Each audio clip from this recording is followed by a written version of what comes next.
And before we start that, quickly we will glorify Margashirsha month. It's a very auspicious month, that too doing in the Brahma Muhurta.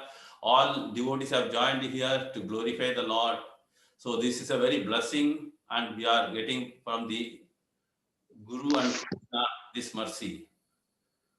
Margashirsha month is very much glorious as told in the Bhagavad Gita as well as by Sanskrit Muni. Then moving on to this Andal Nachyar, she is the daughter of Periyalvar, who found her at the bottom of the tulsi plant in his garden, who was doing a flower garland seva to the temple of Vatapatrashayi. While she was a young girl, she was into Krishna consciousness. She was not only in Krishna consciousness, she has been pulling up each and everyone into this like a Vrindavana. So the entire Shivaliputtur village, or one of the Divyadama in the Sri Sampradaya, is similar to that of identical Vrindavan.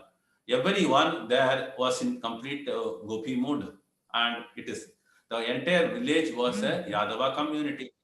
This way, she has been spreading the message, especially during the month of Margashirsha month. She used to go to various houses, knock the door, wake them up, make them join, sing the glories on the streets like Nagara Sankirtan, go to the river, take bath. From there, they go to the temple, then again glorify the Lord and accept the prasadam. This way, she has been doing it.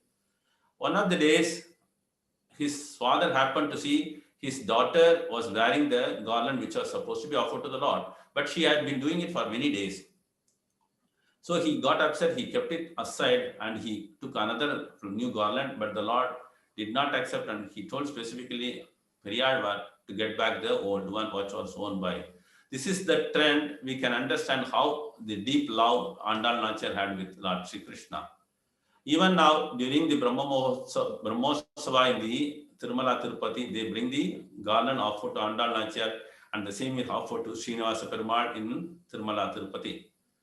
Then that age came for her marriage. At that time, Lord Ranganatha from Srirangam came in the dream of Periyalvar, told him that he has to bring his daughter to the Vatapatrashayi temple where he will marry his daughter. Then Periyalvar was extremely in a blissful condition. As it is, he is a Vishnu Chitta because always remembering only Krishna and Vishnu, nothing else. This way, she got married and she entered the sanctum sanctorum. So Andal Nachar has compiled, in addition to the Tirupavai of 30 verses, she has done the Varanamayanam of 10 verses and 143 verses of Anachya Tirumari. So let's move on to the glorification of the Andal Nachar. This is done by Parasara Bhattar in the Sri Sampradaya. Nila Tungastha Nagari Kadi Suttam Udbhotya Krishnam Paratyam Samshruti Chirasiddham Adhyapayanti Shruti Sata Chirasiddham Adhyapayanti Sochistayam Srajani Galitam Ya Bhalakritya Bhunte Goda Tasyai Nama Idam Idam Bhuye Evastu Bhuyaha. May I offer my obeisances again and again to Goddess Andal, alias Goda, to her alone, who awakened Lord Krishna sleeping on the Nila Nachyar breast, who has imparted to him her dependence as established in the hundreds of texts at the crown of the Vedas. And Goda, who forcibly enjoys him after binding him with flower wreath that were already owned by her. Hare Krishna. Let's move on to the other two. Annavayal Puduvai Andal Arangarku Pannu Tirupavai Palpadiyam இன்னிசையால் பாடி கொடுத்தாள் நற்பாமாலை பூமாலை சூடி கொடுத்தாளை சொல்லு. Yeah. Oh mind, meditate on that Andal who has manifested herself in Sriviliputtur, which abounds in fertile lands filled with waters on which swans move about. With her mind absorbed in contemplation of Sri Ranganatha, she has composed these hymns, pasurams, rendered them in a melodious voice and offered them to him. This garland of birds is called Tirupavai. In the same way, she has offered him flower garlands after first checking herself with them. Oh man, concentrate your attention on her. சூடி கொடுத்த சுடற்கொடியே சூடி கொடுத்த சுடற்கொடியே தொல்பாவை பாடியருள வல்ல பல்வளையாய் நாடி நீர் வேங்கடவர்க்கு என்னை விதியத்தை மாற்றம் நாங்கடவா வண்ணமே நல்கு. O the one who gave flower garlands to the Lord after wearing them herself, you gave us this Tirupavai, which describes observed by the young maidens. You pray to Manmada to enjoin with Lord Venkateshwara. Help us to abide by the same vrata. Sri Andal Nachiyar ki jai. Let's move on to the today's pasanam. நோற்றுச்சுவர்க்கம் புகுகின்ற அம்மனாய் மாற்றமும் தாராரோ வாசல் திறவாதார் நாற்றத்துழாய் முடி நாராயணன் நாற்றத்துழாய் முடி நாராயணன் நம்மால் போற்ற பறைதரும் புண்ணிய நாள் பண்டொரு நாள் கூற்றத்தின் வாய் வீழ்ந்த கும்பகர்ணனும் தோற்றும் உனக்கே பெருந்துயில் தான் தந்தானோ ஆற்ற அந்தருடையாய் அருங்கலமே தேற்றமாய் வந்து திரவேலோ ரெம்பாவாய். Hare Krishna. Oh fortunate girl, you who have completed the rite before our arrival and as a result experienced happiness. Won't you speak to us even if you do not open the door? Narayana, whose crown is decorated with garlands of fragrant tulsi, is so generous and a benefactor that he bestows on us who have nothing of our own the desired objective of parai. For merely singing his benediction. He has one day cast Kumbhakarna into the jaws of death. Could it be that Daman has been defeated by you in the contest of sleep and has surrendered his rich possession of sound sleep to you? Oh dear one, whom dense drowsiness never seems to leave you, who happen to be the crown gem, Shirobhushana of us, all get up from sleep, shake off your sleepiness and come and open the door. Open your mouth and speak. Remove the veil and disclose yourself to us. Hare Krishna. We will move on to the individual rooms, please. Share chestan Brahmakunesh. Hare Krishna. Mataji Dandat. Screen full గా కనిపిస్తుంది కదా. హరే కృష్ణ. వందే శ్రీ గురుదేవి శరణం పరమానంద మాధవం శ్రీ చైతన్య ఈశ్వర్. హరే కృష్ణ హరే కృష్ణ కృష్ణ కృష్ణ హరే హరే హరే రామ రామ రామ హరే హరే. మాతాజీ మీరు చదవరు. హరే కృష్ణ.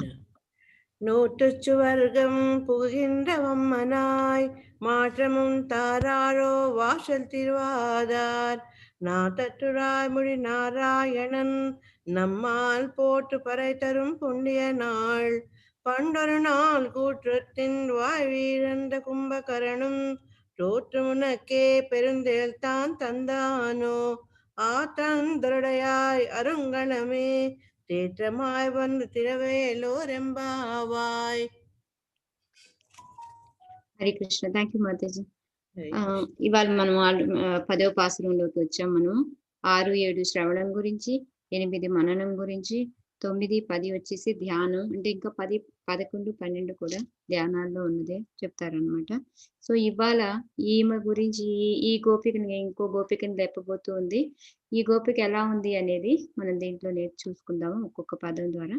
నోతుచ్చు వర్కం పుగిండ్ర అమ్మనాయ్ అంటే ఇక్కడ ఏంటంటే ఆమె ఆల్రెడీ నోచుకొని సర్వభోగాల్ని అనుభవిస్తుంది, సుఖంగా దాని ఫలాలు కూడా అనుభవిస్తూ ఉంది అని చెప్తారు అనమాట. ఎందుకంటే ఇక్కడ సుఖము స్వర్గము ఇవన్నీ కూడా మనకి ఏం చెప్తారు అంటే, ఒకసారి రామాయణంలో సీత ఈ రాముని అడుగుతుంది స్వర్గం అంటే ఏంటి, నరకం అంటే ఏంటి అని అడిగితే ఆయన మామూలుగా ఈ స్వర్గం అంటే సుఖాలు, నరకం అంటే కష్టాలు అలా అన్నట్టుగా చెప్తాము. చెప్తే అప్పుడు సీతాదేవి ఉంటుంది, ఎక్కడైతే నీతో నేను కలిసి ఉంటానో అది స్వర్గము, అయోధ్య గాని ఇంక ఎక్కడైనా సరే నీతో లేకుండా ఉంటే అది నాకు నరకం అంటుంది. సో అంటే ఇక్కడ వీళ్ళు ఏం చెప్తున్నారు అంటే, ఆమె నోము నోచుకుంది. ఎలాంటి నోము నోచుకుంది? చక్కగా భగవంతుడి మీద ఆధారపడి, అంటే భగవంతుడే నాకు దిక్కు, ఇంకెవరూ లేరు అని ఆయన మీద ఆధారపడి ఆయన పాదాలను పట్టుకొని అని అలాంటి నోము నోచుకుంది. సో ఆమెకి ఇంకా ఏ బాధరబంది అనేది లేదనమాట. మనం చూడండి ఇప్పుడు మన తల్లిదండ్రుల మీద మనం ఒకసారి మనకి ఎప్పుడు కూడా ప్రభుపాదుల గారు కూడా ఒక స్టోరీ చెప్తా ఉంటారు. ఫ్లైట్ లో వెళ్తూ ఉన్నప్పుడు ఫ్లైట్ అటు ఇటు కదిలిపోతూ ఉంటుంది. ఒక పాప మాత్రం అసలు అందరూ భయపడతారు, ఆ పాప అసలు ఏమీ భయపడదు. ఏమో ఎందుకు నువ్వు భయపడకుండా అలాగే ఉన్నావు అంటే, మా డాడీయే కదా ఉంది ఫ్లైట్ నడిపేది, సో ఆయన చక్కగా నన్ను తీసుకెళ్ళిపోతాడు అందుకే అలాగా మొత్తం మనం భారం అంతా భగవంతుడి మీద వేసినప్పుడు ఇంక మనకి ఏ బాధ భయము అనేది ఉండదన్నమాట. సో అలా ఆమె అంత చక్కగా రిలాక్స్ అయిపోయి ఉందన్నమాట అక్కడ హాయిగా.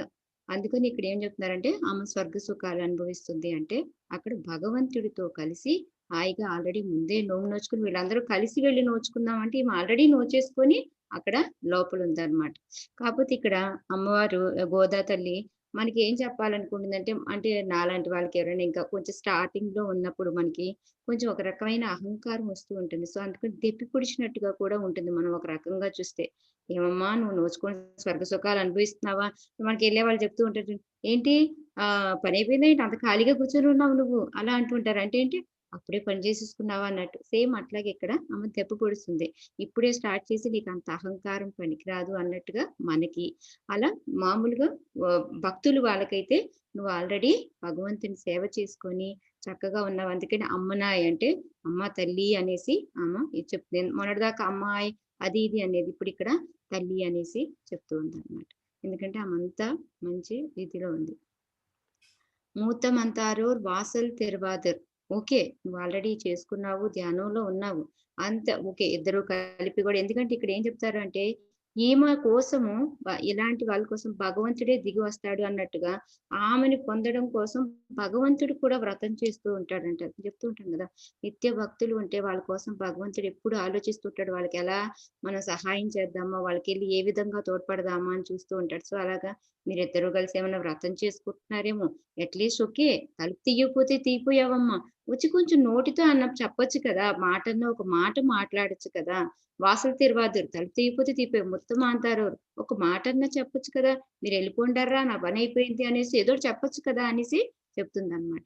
అదే నాత్ తులాయ్ ముడి నారాయణ్, మీరు వెళ్ళండి అని చెప్తున్నావేమో అంటే ఇక్కడ వాళ్ళు ఆమె అడుగుతుంది, మీకేం తెలుసని ఇక్కడ భగవంతుడు ఉన్నాడని అనుకుంటున్నారు అని అనుకుంటుందేమో అమ్మ అనేసి వెంటనే ఆండాళ్ళ తల్లి చెప్తుంది, నాత్ తులాయ్ ముడి నారాయణ్, భగవంతుడు ఏమని చేసుకుని ఉంటాడు ఎప్పుడు తులసి మాల వేసుకొని ఉంటాడు. నాతు తులాయ్ అంటే తులసి అన్నమాట. వాళ్ళు ఓన్లీ తులాయ్ అనరు, నాతు తులాయ్ అంటే కలిపి చెప్తూ ఉంటారు. సువాసనతో కలిగిన తులసిని వేసుకొని, ముడి అంటే వేసుకొని నారాయణన్ భగవంతుడు ఉన్నాడు అని చెప్పేసి చెప్తున్నారు. లేదు లేదు ఒకవేళ భగవంతుడు లేడు అని అంటావేమో అనేసి ముందే వాళ్ళు చెప్తున్నారు. ఎందుకంటే మనకి చూడండి, మన ఇంట్లో ఏమన్నా పులిహార లాంటిది ఏదైనా వంట వండితే మొత్తం వాసన వెదజల్లుతుంది. అలాగా ఆల్రెడీ భగవంతుడు ఉన్నాడు అని తెలియడానికి ఆ తులసి వాసన మాకు తెలుస్తుంది, భగవంతుడు ఆల్రెడీ ఉన్నాడు అని చెప్పేసి చెప్తుంది అనమాట. ఆ భగవంతుడు ఎలాంటి వాడు అని కూడా మళ్ళీ ఆండాళ్ళ తల్లి చెప్తుంది. నమ్మాల్ పోతప్పరై తరం పుణ్యనాల్ అంటే ఆ భగవంతుడు ఎలా అంటే మన చిన్న సేవ చేసుకుంటే, ఆయన పెద్ద పెద్ద ఎక్కువ యజ్ఞాలు యాగాదులు అవన్నీ ఏమీ అడగడు. చిన్న భగవంతుడికి మనము చిన్న సేవ చేసుకుంటే ఆయన మన పత్రం పుష్పం ఫలం తోయం ఏమో భక్తి అభిరైచు, దానికి ఏం కావాలి, ఓన్లీ భక్తి భావం కావాలి అంతే, ఇంకా అంతకు మించి ఇంకేమీ అక్కర్లేదు ఆయనకి. సో అలాగా అంత చిన్న సేవ చేసుకుంటే పుణ్యనాలు మనకి సుఖ సంతోషాలని ఇస్తాయి. పర అంటే యాక్చువల్గా ఇక్కడ వాయిద్యం అని చెప్తారు, కానీ మనకి ఏంటంటే పురుషార్థాలు అని కూడా మనం తీసుకోవచ్చు. ఏదైనా భగవంతుడు అన్ని ఇవ్వడానికి వెళ్తుంది. సో అక్కడ ఏంటంటే మనం ఎప్పుడు అణుకుతో ఉండాలి. పరమేశ్వర ప్రభు చెప్పింది ఏంటంటే తృణాదపి సునీచన చైతన్య మహాప్రభు ఉన్నారు కదా, మనం అహంకారం ఇవన్నీ లేకుండా హంబుల్ గా మనం నమ్రతతో మనం భగవంతుడికి సేవ చేసుకుంటే భగవంతుడు మనకి అన్ని సమకూరుస్తాడు అనేసి అన్నమాట. పండరునాల్ కూర్తిన్ బాయ వీళ్ళంతా కంబకరణం అంటే ఈవిడ ఏం చెప్తుందంటే, పండరునాల్ అంటే కొన్నప్పుడు చాలా కాలం క్రితం కూతిన్ వాయ వీళ్ళందుకు అంటే కుంభకర్ణుడితో పాటు, ఎందుకంటే మనకి ఆమె హాయిగా నిద్రపోతుంది అని అన్నమాట అక్కడ అర్థము. సో నిద్ర అంటే మనకి ఎప్పుడు ఎవరిని గుర్తు తెచ్చుకుంటాం? కుంభకర్ణుడిని. ఎందుకంటే ఒక చూడండి, నిజాలు చెప్పేవాళ్ళనేమో సతి హరిశ్చంద్రుడని, ఒక్కొక్క దానికి ఒక్కొక్కళ్ళు మనం చేసుకుంటాం. బలంగా ఉంటే ఏమన్నా బలరాముడు అలాగా మనం ఎలా అనుకుంటూ ఉంటామో, ఇక్కడ ఎందుకంటే కుంభకర్ణుడిని ఎందుకు ఆడిందంటే ఆమె దీర్ఘ నిద్ర చాలా అంటే కుంభకర్ణుడు నువ్వు పోటీ పెట్టుకుంటే, మనకి వెనకటి రోజుల్లో అంతే కదా, పందెం కాసుకునే వాళ్ళు. రాజు ఓడిపోతే ఆ రాజ్యం అంతా వాళ్ళకి ఇచ్చేసి వెళ్ళిపోయేవాళ్ళు అన్నమాట. సేమ్ అలాగే కుంభకర్ణుడితో నువ్వు ఇద్దరు పోటీ చేసుకుంటే, కుంభకర్ణుడు ఓడిపోయాడు. ఓడిపోతే ఆయనకేముంది? ఆయన ఆస్తి ఏంటి? ఆయనకి మంచిగా నిద్రపోవడం అన్నమాట. సో అంత నిద్ర కూడా నీకు ఇచ్చేసాడా అమ్మా, అంత అందుకుని అంత నిద్రపోతున్నావా అని చెప్పేసి వీళ్ళందు కుంభకర్ణ అన్నైతే ఆయన నీకు ఓడిపోయినందువలన నీకు ఇచ్చాడా అని చెప్పేసి. సో ఇందులో ఇంకో అంతరార్థం ఏంటంటే, కుంభకర్ణుడు యాక్చువల్ గా భగవంతుడి సేవ చేసుకోవాలి అని అనుకుంటాడు. కానీ ఆయన ఏంటంటే రామాయణం చూసుకుంటే మనకి ఎప్పుడైతే రావణాసురుడు ఒక్కొక్కళ్ళందరూ రాక్షసుని వాళ్ళందరినీ పంపిస్తూ ఉంటాడు వాళ్ళ వైపు వాళ్ళని, వాళ్ళతో అందరూ చనిపోతూ ఉంటే కుంభకర్ణుడిని కూడా లేపి కుంభకర్ణుని పంపిస్తాడు. కానీ కుంభకర్ణుడు అలా చెప్పడు. ఆయన ఏం చెప్తాడు అంటే, నువ్వు చేసింది తప్పు, ఒకసారి ఆలోచించుకో. ఒకళ్ళ భార్యను తీసుకురావడం, అందులో కూడా భగవంతుడి భార్యను తీసుకొచ్చావు, లక్ష్మీదేవిని తల్లి లాంటి దాన్ని తీసుకొచ్చి ఇక్కడ పెట్టావు, అది కరెక్ట్ కాదు నువ్వు చేసేది అని చెప్తే ఆయన అసలు వినిపించుకోడు అనమాట. గర్వం అహంకారంతో అసలు వినిపించుకోడు. అదంతా నాకెందుకు, నువ్వు వచ్చేసి ఫస్ట్ ఇది సో నాకు అదంతా అనవసరం, నువ్వు వెళ్ళి చంపుతావా లేకపోతే నేను నిన్ను చంపేనా అంటాడు అనమాట. అంటే ఓకే, నీ చేతులతో చనిపోయే ఎలాగైనా చనిపోవడం తప్పదు, అదేదో నీ చేతులతో చనిపోయే కన్నా భగవంతుడి దగ్గరికి వెళ్ళి చనిపోతాను అనేసి అప్పుడు ఆయన సేవ చేసుకోలేడు. కానీ ఇక్కడ ఈమె చక్కగా భగవంతుడి సేవ చేసుకుంటుంది. సో ఆ ఇద్దరి సేవల్లో చూసుకుంటే నువ్వే గెలిచావు కాబట్టి ఆయన నిద్రంతా నీకు ఇచ్చి వెళ్ళిపోయాడా అనేసి అంతరార్థం అనమాట ఇక్కడ. సో అలా ఇచ్చి అప్పుడు కుంభకర్ణన్ తోత్తుమనకే పెరందడే తందాను అత్త అందులై మాయ అని ఉంటుంది అనమాట ఇక్కడ. అంటే అది యాక్చువల్గా దీర్ఘ నిద్ర అంటే మనం ఇంకోటి కూడా అర్థం చేసుకోవచ్చు. మనకి మామూలుగా అంటే మనం పగలు రాత్రి కూడా పడుకుంటాం, ఉదయం లేస్తాం, అది చిన్న నిద్ర. కానీ దీర్ఘ నిద్ర అది ఎందుకు చెప్తారు అంటే, మనం చనిపోయినప్పుడు ఆల్రెడీ నిద్రపోయాడు, దీర్ఘ నిద్రలోకి వెళ్ళిపోయాడు, లేకపోతే భగవంతుడికి వెళ్ళిపోయాడు, అలా చెప్తూ ఉంటాం కదా, అదనమాట ఇక్కడ. ఆల్రెడీ ఆమె భగవంతుడి దగ్గరికి చేరింది అంటే ఇంకా ఆమెకి జననపి మరణం జననపి శరణం అది అంటాం కదా, జననపి మరణం జననపి ఎవరికన్నా వచ్చాది, పునరపి మరణం పునరపి జరణం పునరపి జనని జటవేషైన. అలాగా ఈ ఎందుకు మనకి పుట్టడం చావడం ఈ దిక్కుమాలని బతికెందుకు అని అనుకుంటాం కదా, అదంతా వదిలిపోయి ఆమె భగవంతుడి సేవలో ఉండి భగవంతుడి దగ్గరికి చేరుకుంది అని అర్థం అనమాట. సో అలాంటి దీర్ఘ నిద్ర అని అందుకు వాడారు ఇక్కడ. అంతేగాని కుంభకర్ణుడు నిద్ర ఇచ్చాడు ఆమె ఇంకా పెద్ద తెగ నిద్రపోతుంది అలసిపోయి అని అలా కాదనమాట. అత్త ఆనందులై మాయి అరుంగలమే అంటే చాలా నేలవేణి అని కూడా అంటారు, లేదా ఒక ఏం చెప్తారంటే అరుదైన అమ్మాయి. ఎందుకంటే నువ్వు లేకపోతే, నీలాంటి వాళ్ళు గనక లేకపోతే మేము భగవంతుడిని చేరలేము అనేసి అది కూడా వస్తుందన్నమాట. తేత్త మాయందు తిరువేళ్ళు రెంబావాయ్, ఎలా అంటే తలుపు తీయమ్మా నువ్వు వచ్చి, కానీ కొంచెం సరి చేసుకొని వచ్చి తలుపు తీయమ్మా అని చెప్తుంది అనమాట. ఆ సరి చేసి తలుపు తీయి అని చెప్పడానికి అర్థం ఏంటంటే, దాంట్లో నిగూఢమైన అర్థం ఏముందంటే, బాగా భక్తులు బాగా ఏంటంటారు భక్తిలో మునిగిపోయి ఉన్న వాళ్ళని మనం ఒక్కసారి వెళ్ళి కదిలిచ్చామనుకోండి, వాళ్ళని ఇబ్బంది పెట్టిన వాళ్ళం అవుతాము. అందుకొని ఆమె కొంచెం నిద్రమత్తు వదిలించుకొని రమ్మ అంటే, ఇది ఏం చెప్తారంటే ఒక ఉదాహరణకి ద్రవిడ దేశం అనే దాంట్లో ఇంతకుముందు ఒకప్పుడు ఒక పక్షి ఉండేదంటే, ఒక రకమైన పక్షులు. ఆ పక్షుల్ని చంపాలి అని అంటే ముందు మధురమైన గానం వినిపించేవాళ్ళంట. వినిపించిన తర్వాత ఆ మంచి ట్రాన్స్ లో బాగా దాన్ని అనుభవిస్తూ ఉన్నప్పుడు దప్పెట్లో టకటక కొట్టేసేవారు అనమాట. కొట్టినప్పుడు ఏమవుతుందంటే ఆ పక్షి గుండాగి చనిపోయేదంట.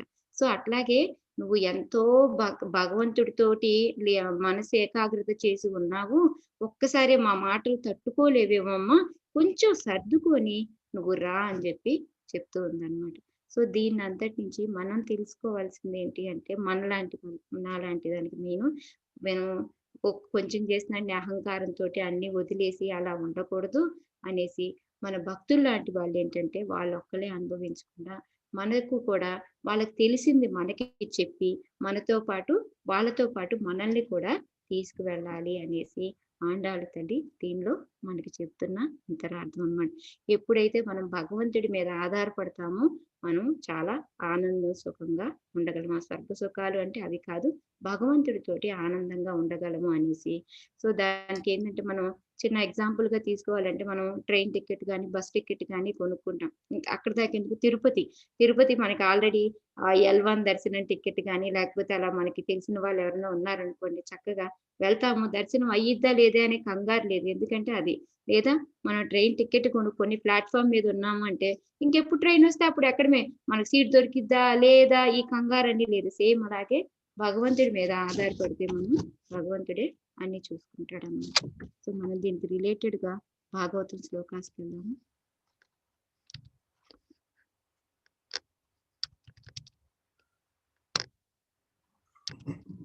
చెప్తారా?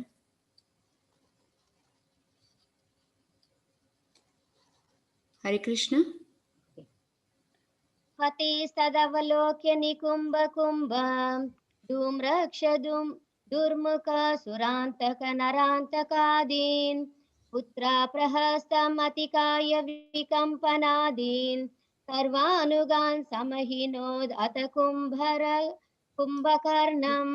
Thank you Mataji. హరికృష్ణ. వానరసేన కలుగు చేయబడిన కల్లోలమును గాంచినంతటా రాక్షసపతియగు రావణుడు కుంభుడు ధూమ్రాక్షుడు దుర్ముఖుడు సురాంతకుడు నరాంతకుడు మున్నగు రాక్షసులను తన పుత్రుడగు ఇంద్రజిత్తును పిలిచెను. పిమ్మట ప్రహస్తుని అతికాయిని వికంపుని చివరికి కుంభకర్ణుని పిలిచిన వాడై అందరినీ శత్రువుపైకి యుద్ధమునకు పంపాను. ఇందాక మనం అనుకున్నాం కదా, ఎప్పుడైతే రావణాసురుడు సీతను తీసుకురావడం, తర్వాత రాముడు ఎవరితోటి వానర సేనతోటి వాళ్ళందరితోటి హెల్ప్ తీసుకొని సహాయంతో ఆయన యుద్ధం చేస్తాడు. అక్కడ ఓన్లీ రామలక్ష్మణులే బాణాలు వాడతారు, మిగతా ఎవరు కూడా బాణాలు వాడరు. అందరూ కూడా ముష్టి యుద్ధం, ఎందుకంటే వాళ్ళంతా వానరులు కదా, వాళ్ళంతా అలా చేస్తారు. ఇటువైపు అలా ఉంటే భగవంతుడి వైపు ఉంటే అటువైపు పెద్ద పెద్ద వాళ్ళు ఎంతమందో ఉన్నారు, అయినా కూడా వాళ్ళు ఓడిపోతూ ఉన్నారు. సేమ్ ఇందా మనం చెప్పుకున్నాం, కుంభకర్ణులు ఆపడం పంపించడం ఆయన చెప్పడం అదంతాను. సో మిగతా శ్లోకాస్ కూడా సేమ్ అవే, దానికి రిలేటెడ్ గానే. సో అందుకని శ్లోకాస్ లేకుండా డైరెక్ట్ గా వెళ్తా ఉన్నాను. హనుమంతుడు, గంధమాదనుడు, నీలుడు, అంగదుడు, జాంబవంతుడు, పనసుడు మొదలగు వానర వీరుల చేత లక్ష్మణుడి చేత పరివృత్తమగు శ్రీరామచంద్రుడు కత్తులు, బల్లెములు, ధనస్సులు, ప్రాసములు, ఋష్యులు, రక్తిబాణములు, ఖడ్గములు, తోమరములు వంటి దుర్జయమగు ఆయుధములతో సన్నద్ధులై ఉన్న రాక్షస సేనను ఎదుర్కొను. సో వీళ్ళు చూడండి ఎన్ని రకాలు ఉన్నాయో అటువైపు శ్రీరామచంద్రుడి వైపు అవేమి. అంగదుడు మొదలగు రామచంద్రుని సేనాపతులు శత్రు యొక్క రథ గజ తురగ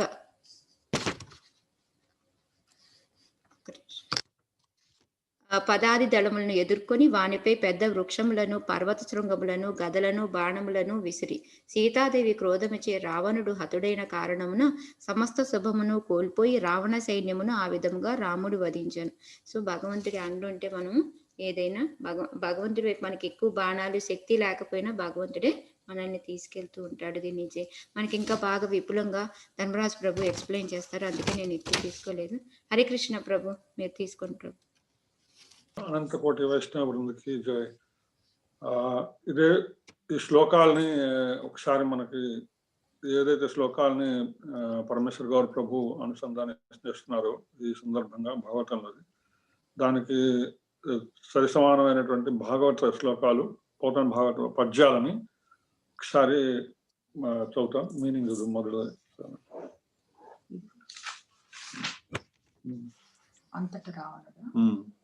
అంతట రావణుడు పంపించగా కుంభనికుంభు ధూమ్రాక్షుడు, విరూపాక్షుడు, సురాంతకుడు, నరాంతకుడు, దుర్ముఖుడు, ప్రహస్తుడు, మహాకాయుడు మున్నగుడు రాక్షస వీరులు విల్లంబులు, కొరడాలు, గదలు, ఖడ్గాలు, శూలాలు, గుదియలు, గొడ్డళ్ళు, అడ్డకత్తులు, ఈటలు, రోకళ్ళు మున్నగు ఆయుధాలు పట్టి ఏనుగు, గుర్రము, రథాలు ఎక్కి వచ్చి యుద్ధం చేశారు.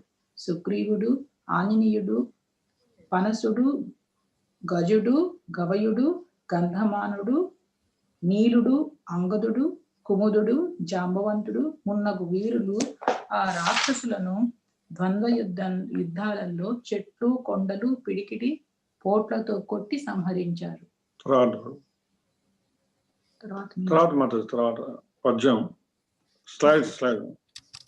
ఇది రామచంద్రుడు. విభుండు రణమున ఖండించి మేటి కడిమి నీల మేఘవర్ణం బహుశక్తి పూర్ణం బటు సింహనాదసం కుచిత దిగభకర్ణం గుంభకర్ణం. హరే కృష్ణ. నెక్స్ట్ కుంభకర్ణుడు నల్లరంగు రాక్షసుడు, మహాపరాక్రమశాలి. అతను గట్టిగా బొబ్బ పెడితే దిగ్గజాలు చెవులు దిమ్మిరబోతాడు. అంతటి కుంభకర్ణుడు శ్రీరాముడు యుద్ధంలో సంహరించాడు. ఇవాళ మనం పాసన కనుక చూస్తే మాతాజీ చాలా విషయాలు కవర్ చేశారు.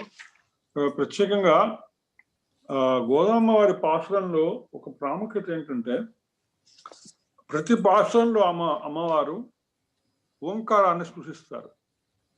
ఓంకారంలో అకార, ఉకార, మకారాలు ఏవైతే ఉన్నాయో, అంటే జీవాత్మ, పరమాత్మ, ఈ జీవాత్మని పరమాత్మని అనుసంధానం చేసేటువంటి, అది మంత్రరూపం కానీ లేదు మాతృరూపం కానీ, మనం అంటే రాధారాణి ద్వారా కానీ లేదు లక్ష్మీ అమ్మవారి ద్వారా కానీ లేదు ప్రకృతి ద్వారా కానీ, వీటి ద్వారా ఏదైనా అనుసంధానం చేసే జీవాత్మని పరమాత్మ అనుసంధానం చేసే విషయాల గురించి స్పష్టంగా ప్రతి పాశ్రంలో కూడా మన స్థితి ఏంటి, జీవాత్మ స్థితి ఏంటి, పరమాత్మ స్థితి ఏంటి, పరమాత్మకి జీవాత్మని కలపాలంటే ఏం చేయాలి అనేటువంటి విషయాలను చాలా స్పష్టంగా ప్రతి పాశ్రంలో కూడా టచ్ చేస్తారు అనమాట. ఇవాళ పాశ్రంలో అమ్మవారు చెప్పదలుచుకుంది ఏంటంటే, ప్రత్యేకించి నిద్రాస్థితి. ఈ గోపిక ఇవాళ యాక్చువల్గా టచ్ చేసింది నమ్మాళ్ళవారి గురించి. నమ్మాళ్ళవారు ఆయన ఆళ్వార్లు అందరిలో కల్లా మొదటివాడు అనమాట. నమ్మాళ్ళవారు కలియుగం ప్రారంభమైన 43వ రోజే ఆయన పుట్టారు.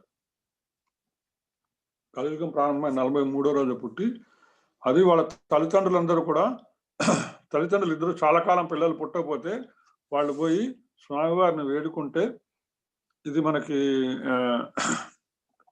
ఊరి పేరు తిరువళ్ళూరు కాదు, మన చారాస్వామి తిరుమలి సాయి కాదు ప్రభు, త్యాగరాజస్వామి ఊరుంది కదా, దాని పేరుంది, దాని దగ్గరలోనే ఉంటుంది అనమాట. ఓకే, గబుక్కని గుర్తు నాకు. అక్కడ ఆలయంలో పోయి ప్రార్థిస్తే పిల్లవాడు పుడతాడు. పిల్లవాడు పుట్టిన తర్వాత చాలా రోజులు ఆయన ఏం మాట్లాడు, ఏడవడు. అటువంటి బిడ్డను తీసుకుని వెళ్ళి వాళ్ళ స్వామివారి దగ్గర మళ్ళీ ఆయన పాదాల దగ్గర పెడతారు. స్వామి ఏంటిది అని వాళ్ళ పాదాల దగ్గర పెట్టి వేడుకుంటే, ఈ పిల్లవాడు దోగాడుకుంటూ వెళ్ళిపోయి ఆ దేవాలయంలో ఉన్నటువంటి ఒక తింత్రిని వృక్షం ఉంటుందన్నమాట. ఆ వృక్షం యొక్క మరిచెట్టు త్వరలో కూర్చుంటాడు. కూర్చొని అనేక సంవత్సరాలు అన్నపానాదులు లేక ఆయన కళ్ళు తెరవకుండా తపస్సులో ఉంటాడు అనమాట. ఉండి అటువంటి వాడు ఆయన్ని గుర్తించి నెక్స్ట్ తర్వాత పాసన వస్తుంది. మధురకవి ఆళ్వారు అంటారు. మధురకవి ఆళ్వారు ఆయన ఎత్తుక్కుంటూ వస్తారనమాట. ఒక వెలుగును చూసి, ఉత్తర భారతదేశంలో ఉన్నవాడు ఆయన గురువు గారి కోసం ఎత్తుకుంటే ఓ వెలుగు కనిపిస్తుంది. ఆ వెలుగును పట్టుకొని వెతుక్కుంటూ వచ్చేస్తే ఆ వెలుగు ఎక్కడ వస్తుందంటే, ఈయన ఎక్కడైతే నమ్మాళ్ళు వారు ఉన్నారో ఆ వెలుగు దగ్గరికి చేస్తారనమాట. ఎప్పుడైతే మధురకవి ఆళ్వారు వచ్చారో ఆ తర్వాత నమ్మాళ్ళు వారు ఆ వృక్ష త్వరలోంచి కిందకి దిగి వచ్చేసి పిల్లవాడు అక్కడి నుంచి ఇంకా ఆయన పాసురాలని వెళ్ళవేయటం మొదలు పెడతాడు. ఆ పాసురాలన్నీ కూడా ఆయన అద్భుతమైనటువంటి పాసురాలు అనమాట. తిరువిరుత్తం, తిరువాసిరియం, పెరియ తిరువాంది, తిరువాయమొడి, ఇవన్నీ ఏంటంటే ద్రవిడ వేదాలు అంటారు అనమాట. 4000 అంటారు. దివ్య ప్రబంధంలోని 4000 పాసురాలని ద్రవిడ వేదం అనమాట. అంటే ఋగ్వేద, యజుర్వేద, సామవేద, అథర్వణ వేదాలని ఆయన ఆలవోకగా వెళ్ళవేస్తాడు ద్రవిడంలో. దాన్ని మధురకవి ఆళ్వారు రచన చేస్తారన్నమాట, ఆయన రాస్తారనమాట. అలా ఆ విధంగా మనకి దివ్య ప్రబంధం 4000 దివ్య ప్రబంధం అందుబాటులోకి వచ్చింది. ఇది ఈ రోజు యొక్క నమ్మాళ్ళ వరకు. మరి మన పరిస్థితి ఏంటంటే, ఇక్కడ యాక్చువల్గా ఆ గోపిక నిద్రావస్థలో ఉన్నది. ఈ నిద్రావస్థ గురించి ప్రభుపాద మనకి ఒక భాగవత శ్లోకంలో చాలా స్పష్టంగా మనకు తెలియజేశారు. నిద్ర అనేది తామసికానికి గుర్తు. అతి నిద్ర కూడా నిద్ర అవసరమే కానీ అతి నిద్ర మంచిది కాదు అనేటువంటి చెప్తాడు. ప్రత్యేకించి నారాయణ వాడిని వీపు మీద చరిచినట్టు చెప్పేటువంటి, నారాయణ వాళ్ళ కోసం వీపు మీద చరిచినట్టు చెప్పేటువంటి శ్లోకం అనమాట. ఇది శ్రీమద్ భాగవతం 5వ స్కందం 14వ అధ్యాయం 20వ శ్లోకంలో ఆయన చెప్పుకుంటూ వస్తారు. సయేవ పునర్నిద్రా జాగర గృహతోందే తామసిమాగ్న శూన్యారణ్య ఇవశేతే నాణ్యత్కించన వేదసవ ఇవాపవిద్ర. దీనికి ప్రభుపా ట్రాన్స్లేషన్, జయశిలా ప్రభుపాద. సుఖదేవ గోస్వామి పరీక్షిత్ మహారాజు చెప్తున్నమాట, రాజా నిద్ర ఎటువంటిదంటే ఒక కొండ చిలువ లాంటిది. ఎవరైతే ఈ యొక్క భౌతికమైనటువంటి అరణ్యంలో వాళ్ళు ఉంటారో వాళ్ళందరూ కూడా ఈ యొక్క నిద్ర అనేటువంటి ఈ కొండ చిలువని పోలి ఉంటారన్నమాట. కొండ చిలువ కాటేసినట్టు వాళ్ళు ఎప్పుడు కూడా అజ్ఞానం అనేటువంటి చీకట్లో ఉంటారు. అవన్నీ కూడా వాళ్ళు లేక చనిపోయినటువంటి అడవిలో చనిపోయి పారేసినటువంటి వస్తువులు లాంటివి అనమాట. ఆ విధంగా ఈ భౌతిక శరీరం ఉన్నటువంటి వాళ్ళందరూ కూడా ఏం జరుగుతుందో కూడా అర్థం చేసుకోలేని స్థితిలో ఉంటారు. అంత గాఢమైనటువంటి నిద్రలో ఉంటారు. బయట భక్తులు ఏం చేస్తున్నారు, వాళ్ళు ఏ విధంగా ప్రవర్తిస్తున్నారు, వాళ్ళు మనం లేపుతున్నారా లేదా అనేటువంటి విషయాన్ని కూడా గుర్తించే స్థితిలో ఉన్నారన్నమాట. దాని ప్రభుపాద తన భాషలో చెప్పుకుంటూ వస్తారు. భౌతిక ప్రపంచంలో ఎప్పుడు కూడా మనం ఆహారము, నిద్ర, మైదునాలు వాటిని సంరక్షించుకునే స్థితిలోనే ఉంటాం అన్నమాట. అందులో నిద్రను చాలా సీరియస్గా తీసుకోవాలి అని చెప్తారనమాట. ఎందుకంటే నిద్రపోవటం వల్ల అనేక విషయాల్ని మనం ఏం చేయాలనేటువంటి విషయాల్ని మర్చిపోతుంటాం. అందుకని భౌతికమైన ఆధ్యాత్మికమైనటువంటి రియలైజేషన్ కోసం మనం ఏం చేయాలంటే నిద్రని వీలైనంత వరకు తగ్గించుకుంటూ రావాలి. గోస్వాములు, బృందావనంలో గోస్వాములు వాళ్ళు రోజుకి 2-3 గంటల కన్నా నిద్రపోరు. మనం ప్రభుపాద జీవితంలో కూడా చూస్తున్నాం. ఆయన రాత్రంతా భాగవతం ట్రాన్స్లేషన్ చేస్తూనే ఉంటారు. శ్రీమద్ భాగవతాన్ని మళ్ళా పొద్దున్నే మంగళహారతికి అందుకుంటారన్నమాట. ఆ విధంగా నిద్రని జయించడానికి మనము ప్రయత్నం చేయాలి. అవసరమే కానీ అనవసరమైన నిద్ర చేయకూడదు. ఇది జ్యోతిషాస్త్ర ప్రకారంగా చూసుకుంటే మనము మన వెన్నుపూసని జ్యోతిషాస్త్రంలో ఒక పాముతో పోలుస్తారు. మనం వెన్నుపాము అంటాం తెలుగులో కూడా. ఎందుకంటే ఇది ఎప్పుడు కూడా చేతనావస్థలో ఉండదు, అచేతనావస్థలో ఉంటుంది. అంటే మనకందరికీ తెలుసు 7 రకాలైనటువంటి కుండలిని శాస్త్రంలో 7 రకాలైనటువంటి చక్రాలు ఉంటాయి మనకి, మూలాధారం నుంచి సహస్రారం వరకు. ఈ యొక్క 7 చక్రాలని కలుపుతూ ఉండేటువంటిది ఈ వెన్నుపూస అనమాట. వెన్నుపాముని కనెక్ట్ చేసి ఉంటాయి ఇవన్నీ కూడా. ఇది ఎప్పుడు కూడా అచేతనావస్థలో ఉంటే ఏంటంటే అది భగవత్ సంబంధమైనటువంటి స్థితికి రాదు. అందుకని ఏంటంటే మూలాధారం నుంచి సహస్రారం వరకు 7 చక్రాల శరీరంలో ఉన్నాయో వీటి నుండి కూడా చేతనావస్థలో సహస్రారం వైపు వాటిని యాక్టివేట్ చేయగలగాలి. ఇది ఎలా సాధ్యం అవుతుందంటే మంత్ర రూపంలో సాధ్యం అవుతుంది. మంత్రోచ్చారణ వలన, ధ్యానం వలన, ముందు పాసురాలు కూడా అమ్మవారు చెప్తున్నారు.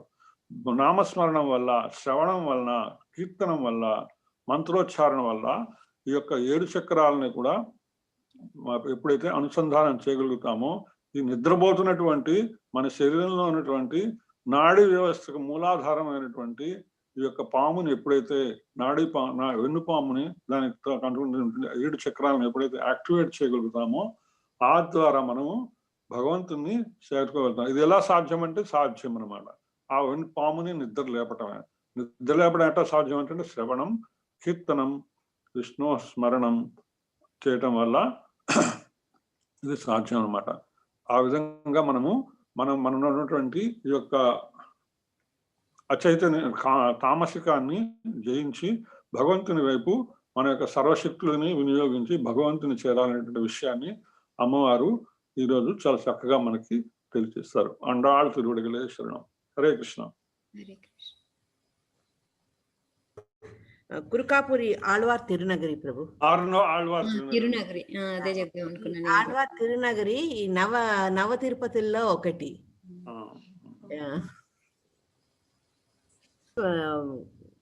ఒక పాయింట్, అర్చామూర్తులందరూ కూడా నమ్మాళ్వారు ఎప్పుడైతే ఆహారాన్ని, నీళ్లను అన్నిటిని మానేసి అని ఆ త్వరలో ఉండి ధ్యానంలో ఉన్నప్పుడు అందరు అర్చామూర్తులు ఆయన్ని దర్శనం చేసుకున్నారట. ఎందుకంటే ఆయన భక్తి అంత పరాకాష్ఠ చెందిందనమాట. అందుకని భగవంతుడు నమ్మాళ్వార్ అంటే మా ఆళ్వార్ అని ఆయనకు ఇచ్చిన బిరుదు అనమాట.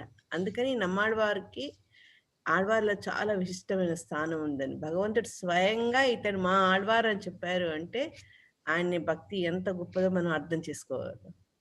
అందులో ప్రత్యేకించి ఆయన విశ్వక్సేనుల వారి అవతారం అంటారు. నమ్మాళ్వారిని విశ్వక్సేనుల వారు స్వామివారి వైకుంఠాన్ని కావలి కాసేటువంటి సేనాధిపతి ఆయన విశ్వక్సేనుల వారు. ఆ విశ్వక్సేనుల అవతారమే నమ్మాళ్వారు అంటారు. ఆళ్వార్ తిరునగరిలో ఇప్పటికీ ఆ ప్రత్యేకమైన రోజు నాకు గుర్తు, బహుశా ధనుర్మాసం నేను అనుకుంటాను. ఒకరోజు ఆ చుట్టుపక్కల ఆలయాల్లో ఉన్నటువంటి పెరుమాళ్ళు అందరూ కూడా ఒకే రోజు వస్తారు. 6 పెరుమాళ్ళు 7 పెరుమాళ్ళు మొత్తం ఒకే రోజు అక్కడికి స్వామివారిని నమ్మాళ్వారిని చూడటానికి వస్తారు. ఇప్పటికి కూడా ఆ యొక్క ఉత్సవం జరుగుతుంది, ఇక్కడ ప్రతి సంవత్సరం జరుగుతుంది. అది కాక ఈ మన శటగోపం మనం తీసుకుంటాం కదా, శటగోపం శటారి కూడా నమ్మాళ్వారు గారి శిరస్సు మీద ఉంచిన భగవంతుని పాద పద్మాలు అని ఆచార్య చెప్తారని మనకు. ఆయనకి శటగోపన్ అని కూడా పేరు ఉన్నది. నమ్మాళ్వారికి మరొక పేరు ఏంటంటే శటగోపన్ అంటారు అనమాట. మంగళాశాసనాలు చదివేటప్పుడు శ్రీ సాంప్రదాయంలో శ్రీతింత్రిణి మూలధామ్నే శటగోపాయ మంగళం స్వచిష్టమాలిక బంధు జిష్ణ విష్ణు చిత్త తనుజాయ గోదాయ నిత్య మంగళం అని మంగళాశాసనాలు చదివేటప్పుడు చివరిలో అర్చన తర్వాత వీళ్ళిద్దరిని తప్పకుండా భాష్యకారుని రామానుజాచార్యుల వారిని, నమ్మాళ్ళ వారిని, గోదామ వారిని, వీళ్ళ ముగ్గురిని తప్పనిసరిగా తలుచుకుంటాం ప్రతిరోజు మంగళాశాసనం చేసేప్పుడు. Hare Krishna. Hare Krishna. When we talk about Shatagopan, I remember there are lots of Sri Vaishnava families. They give the name for the children as Shatagopan. Yes, Nammarvars is one of the topmost Alvars, as was told by you all. All glories to Nammarvar again, once again. So you are discussing so many wonderful things of the Alvars also. Jai. Thank you so much, Prabhu. Thank you. చదువుకుంటూ అందరం సమిష్టిగా వెళ్తూ ఉందాం ముందుకి. హరే కృష్ణ. తల్లి నీ పాద పద్మాలని మేము శరణు వేడుకుంటున్నాము. అందాళ్ తిరువడి, తిరువడికి శరణం. Thank you. It's a very good opportunity for all the devotees they can tune in. All the 18, the overview of all the 18 chapters will be covered. Prabhu, Hare Krishna, Dandavat Pranam.